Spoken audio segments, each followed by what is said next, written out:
Choosing the right people versus keeping the comfortable people is the quiet crossroads where most leadership journeys crack. Every leader believes they are building a high-performance team. Every leader thinks they can spot talent.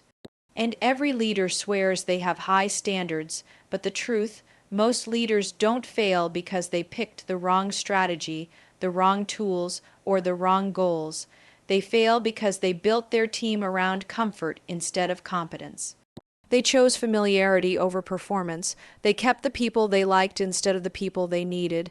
And the hardest part is that they don't even realize they're doing it. Comfortable people are easy. They know you, they understand how you operate, they don't question things too much, they don't push you, they don't demand clarity, they don't challenge your systems, they don't pressure your standards. They stay in the lines you gave them, and because they don't create friction, you convince yourself they're valuable. But high-performance teams are not built on comfort, they're built on alignment, accountability, and results. And that means the right people will create friction, not destructive chaos, but productive pressure. They will challenge what you think is good enough. They will push standards higher. They will expose weak processes. They will demand clarity. They will expect excellence. And leaders who are afraid of that tension end up protecting the comfortable people who require less effort. The people who feel comfortable are often the ones who have been around the longest. They're loyal, they stay late sometimes, they've been with you through tough seasons, they know the inside jokes, they feel like family, but loyalty without performance is debt. You end up paying for it every single day in missed deadlines, repeated mistakes, slow execution, and constant emotional management. You spend your time coaching the same problems over and over instead of advancing the business. And the worst part, you start adjusting your standards downward to match their capabilities. You shrink your expectations because you don't want to confront the truth. They are no longer the people who can take you where you're trying to go. The right people are different. They don't need hand-holding. They don't need emotional cushioning. They don't hide behind years of tenure. They show their value through output, not history. They are driven, clear, and ambitious. They want growth, responsibility, and challenges, not comfort. These people don't want to blend into the team you have. They want to help build the team you're supposed to be. They are not intimidated by high standards. They thrive on them. When you bring in someone like this, the comfortable team members feel threatened because their performance gap becomes obvious. And instead of raising their own standards, they usually get defensive or resistant. That's the moment you, as a leader, face the real decision. Do you protect the comfortable people, or do you promote the right ones? Most leaders choose comfort, not because they want to fail, but because comfort is cheaper in the short term. Confronting a low performer feels exhausting, letting someone go feels harsh, replacing someone feels risky, and so you tolerate the slow decline in performance. You justify it. You make excuses. You tell yourself they just need time, or they've been loyal, or I don't want to seem unfair. But every day you delay making the hard decision, you send a message to your entire team. Standards don't matter here. Excellence is optional. Accountability is negotiable. And the people who perform at a high level will eventually leave because high achievers don't stay in environments where mediocrity gets protected. Choosing the right people requires discipline. It requires honesty about the skills, attitude, and capacity your vision demands. It requires the courage to admit when someone you once valued has outgrown the role, or the role has outgrown them. It requires you to detach your emotions from your decisions. You can care about people deeply and still make the decision that the business needs. That's not disloyalty, that's leadership. The right people elevate everything: your culture, your speed, your standards, your results. They bring energy, they bring ideas, they bring discipline, they move with urgency. They take ownership, they don't wait to be told what excellence looks like, they create it. And when you surround yourself with people like that, your business transforms. But to bring them in, you must be willing to let go of the ones who can't or won't grow. This will always be one of the hardest decisions a leader has to make, because it demands both vision and courage. But the moment you commit to choosing the right people instead of the comfortable ones, everything changes. Your team becomes stronger, your culture becomes sharper, your results become undeniable, and you, as a leader, stop failing not because the work gets easier, but because you finally stopped choosing comfort over excellence. Accountability over approval is the invisible line that separates real leaders from people who simply hold leadership titles. Most leaders don't struggle because they lack vision or strategy, they struggle because they're addicted to being liked. They spend their days trying to keep the peace, keep everyone happy, and avoid discomfort. And the moment a leader starts prioritizing approval, accountability disappears. When accountability disappears, standards collapse. And when standards collapse, the team follows right behind them. Approval is easy, approval feels good.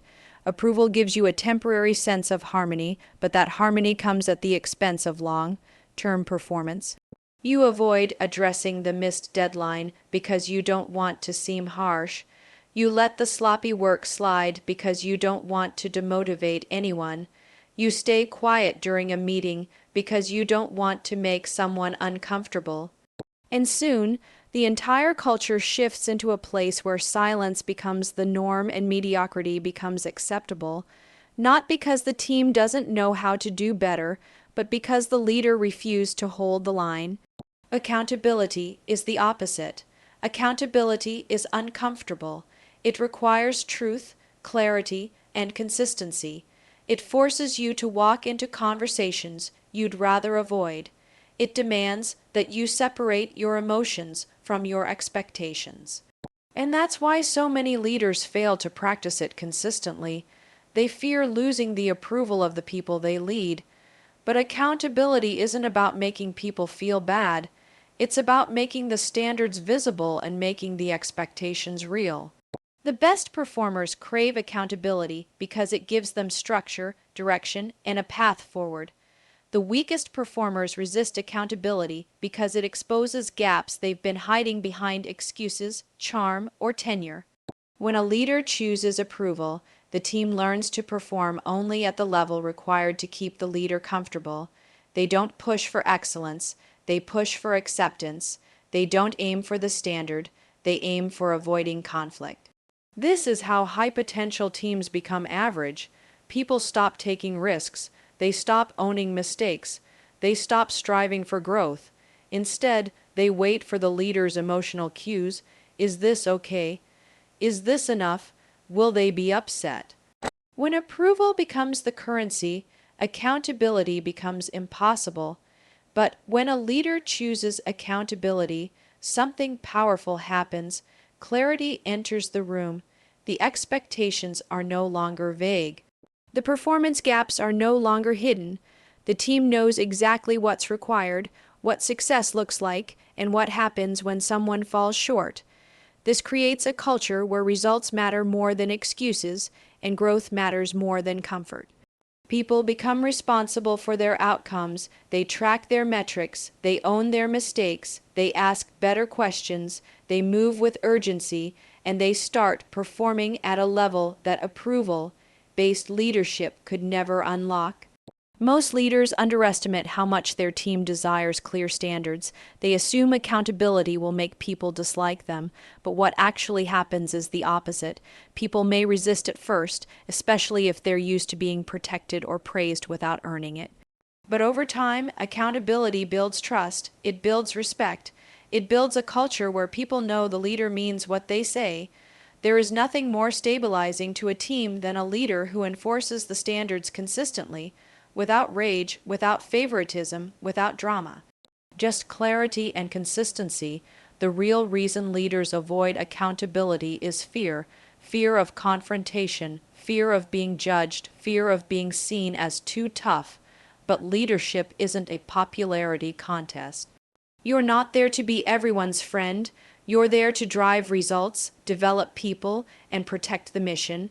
And if people walk away because of accountability, they were never aligned with the mission in the first place. You cannot sacrifice the entire team to protect someone's ego or comfort. You cannot lower the bar to avoid making someone uncomfortable. When you do that, you betray the entire organization. Accountability over approval is the decision that will shift everything: your culture, your results, your confidence, your momentum. People respect the leader who tells the truth, who faces issues directly, who doesn't hide behind excuses or emotions. They follow that leader not because they're scared, but because they trust the standard. Choosing accountability means choosing long-term success over short-term comfort. It means choosing growth over harmony. It means choosing respect over popularity. And it's one of the hardest decisions a leader will ever make.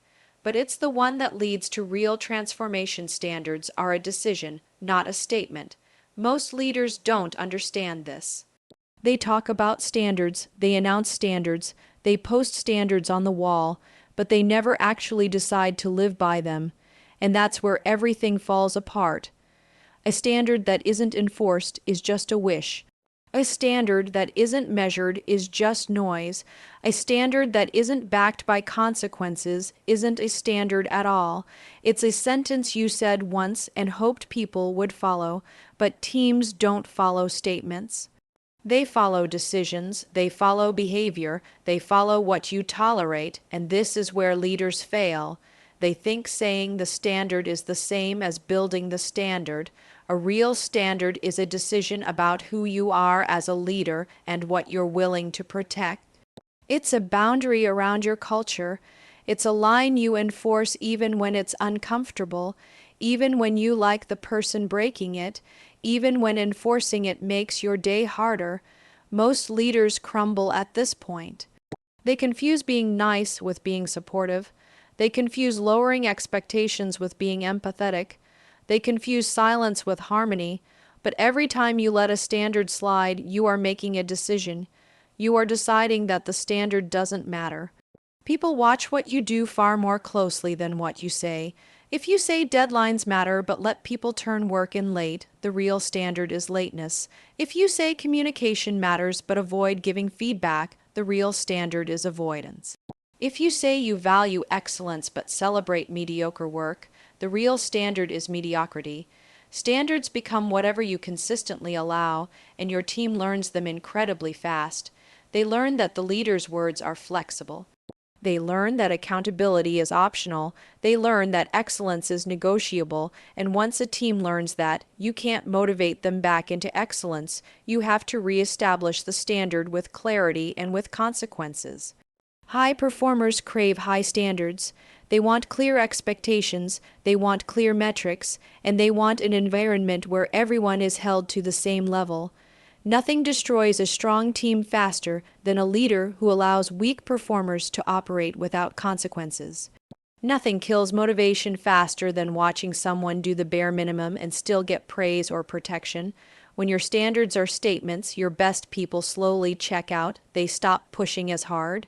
They stop believing in the mission. They stop trusting you. They leave not because they want something easier, but because they want something real.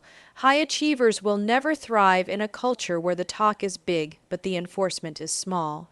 On the other hand, when your standards are decisions, everything changes. A decision means you've committed to behavior, not just language. You are willing to repeat the hard conversation. You are willing to document performance. You are willing to put someone on a performance plan. You are willing to let someone go if they refuse to rise. You are willing to be misunderstood for a little while because the long-term integrity of the culture matters more than the short-term discomfort. And when your team sees you enforce standards consistently, without drama, without ego, without favoritism, they start respecting the standard, they start respecting each other, and they start respecting you.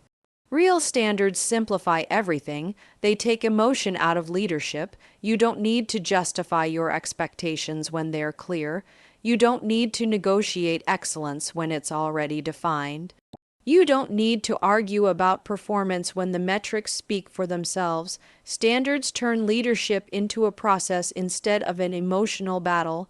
They protect you from making decisions out of fear. They protect your team from uncertainty, and they protect your business from the slow decay that comes from inconsistency. But making standards a decision requires courage. It requires self-awareness. It requires you to look at your own habits and ask yourself, do I actually live the standards I expect from others? Because team standards always start with leader standards. If you want urgency, you must be urgent. If you want clarity, you must be clear. If you want accountability, you must be accountable. A leader who demands what they don't model will always struggle to enforce anything, because people follow who you are, not what you say. The hardest truth in leadership is this: if the standard isn't happening, you allowed it. Maybe not intentionally, maybe not explicitly, but through silence, through avoidance, through inconsistency, you allowed it. And the moment you realize this, you unlock real leadership, because now you can change it. You can decide that the standard is no longer something you speak, it's something you enforce, it's something you model. It's something you protect with your decisions every day, especially when it's hard. Standards are not motivational phrases. They are not Instagram posts. They are not inspirational speeches. They are the rules of your culture, written not in words but in your behavior. And the moment you stop thinking of standards as statements and start treating them as decisions, you stop failing as a leader and start building something that lasts. Most leaders don't fail because they don't care. They fail because they rely on hope. They hope their team will improve. They hope performance will rise. They hope the problems will fix themselves. Hope becomes their strategy, their safety blanket, and their excuse. It feels positive, it feels supportive, it feels human, but it's the fastest way to destroy a business. Leaders who operate on hope avoid reality. Leaders who operate on data to change reality. Hope is emotional. Data is factual. Hope says, I think they're getting better. Data says, their metrics haven't changed in 6 weeks. Hope says, maybe next month will be different. Data says, next month will look exactly like this month unless something changes. Hope says, they're trying really hard. Data says, trying is not the same as performing. Leaders confuse effort with results, intentions with execution, words with actions, and when you lead through hope, you end up protecting people from the truth instead of empowering them with it. Every week, team culture has one thing in common. No one is tracking anything, no metrics, no dashboards, no weekly scorecards, no real accountability. Everyone is just guessing. People give vague updates. Meetings turn into storytelling sessions, emotions drive decisions, and the leader is left trying to feel their way through performance problems instead of measuring them. That's why nothing changes. You can't fix what you won't track. You can't improve what you won't measure. You can't lead what you won't quantify. Data is clarity. It tells you exactly where the gaps are, who is performing, who is struggling, and what needs to change. It eliminates drama because it eliminates ambiguity. When you put numbers in front of someone, the conversation becomes clean, simple, and objective. There's no arguing about opinions. There's no debating feelings. You can say you need to generate 10 leads per day and you're averaging 4. That's a real conversation. You can say your close rate needs to be 25% and you're at 8%. That's direction. You can say you've missed the last 3 deadlines based on your own timeline. That's accountability. People fear data because they fear what it might reveal. Leaders fear data because it exposes their own inconsistencies. When you start measuring performance, you lose the ability to hide behind excuses.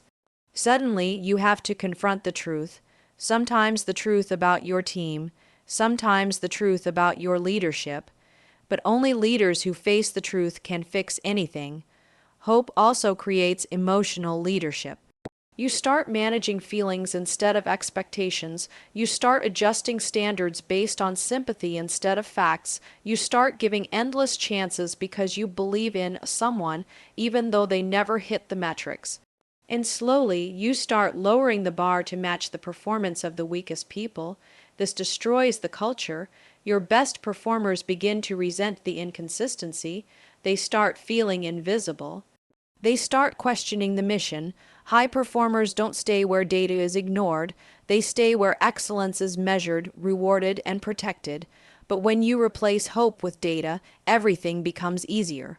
You don't have to guess who's improving, you can see it. You don't have to wonder who needs help, you can measure it. You don't have to rely on emotion, you rely on evidence. You can coach better, you can hire better.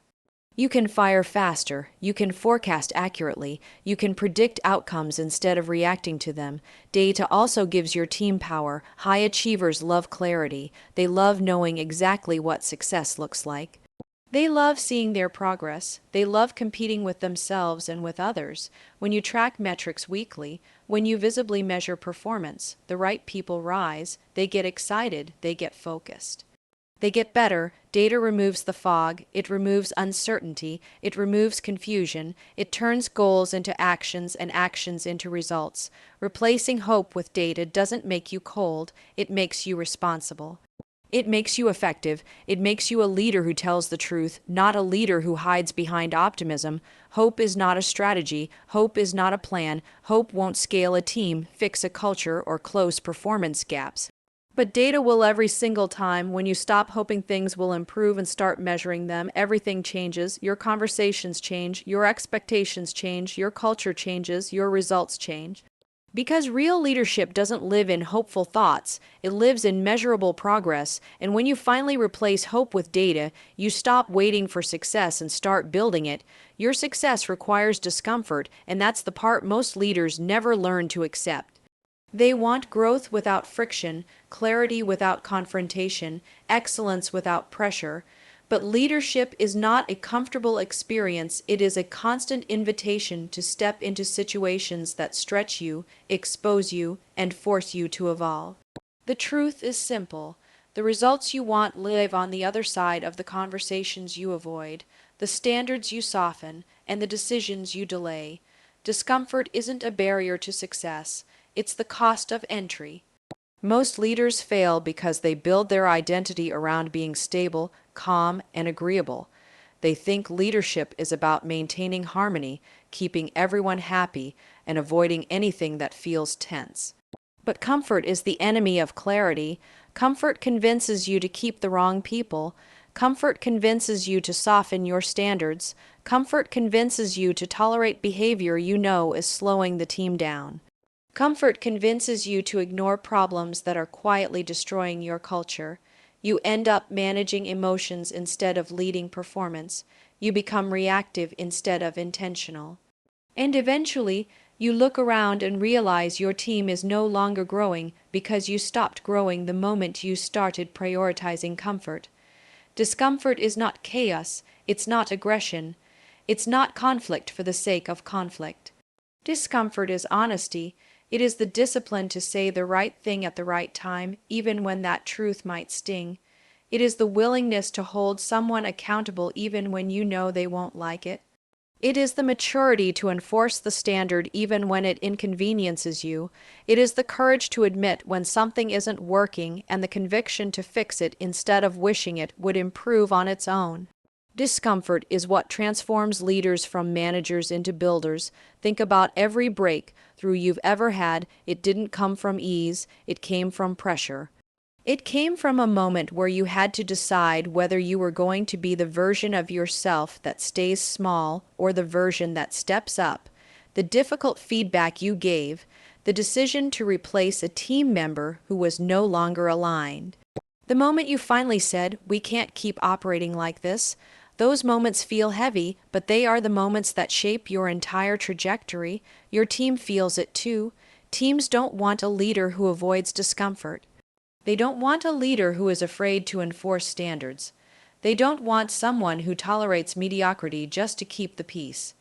People may resist discomfort in the moment, but they respect it in the long run. They trust the leader who is willing to do what's hard, not the leader who hides behind what's easy. Discomfort builds consistency, and consistency builds credibility. When your team sees you lean into the difficult moments instead of running from them, they learn that the mission matters more than moods, and that's when performance begins to rise. Discomfort is also the gateway to speed. When you avoid hard conversations, problems drag on for months. When you refuse to enforce accountability, people take advantage of the space you leave. When you avoid restructuring a weak process, it keeps slowing down every project. Discomfort accelerates everything because it forces you to address the issues that are stealing your momentum. A 5-minute uncomfortable conversation can save your business 5 months of dysfunction. A single difficult decision can unlock a new level of growth.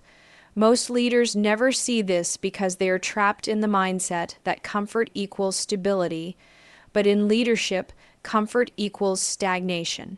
The irony is that discomfort is a skill. The more you practice it, the more natural it becomes. The conversations you used to fear become part of your routine. The decisions you once avoided start to feel like necessities.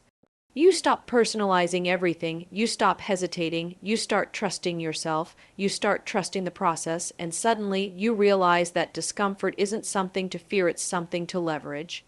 It becomes your competitive advantage. Your success requires discomfort because success is built on choices that stretch you beyond who you were yesterday. You cannot become a stronger leader while avoiding the experiences that make you stronger. You cannot build a high-performance team while protecting people from accountability. You cannot build a culture of excellence while running from the moments that demand real leadership. Discomfort is not a punishment. It is a tool, it is a teacher, it is a filter, and it is the defining characteristic of leaders who grow instead of leaders who coast. When you finally accept that discomfort is part of the job, not a problem to solve, but a responsibility to embrace, everything changes. You stop waiting for things to get easier and start getting better. You stop hiding from the truth and start acting on it. You stop choosing comfort and start choosing growth. And that's the moment you step into the level of leadership your team, your business, and your future actually deserve.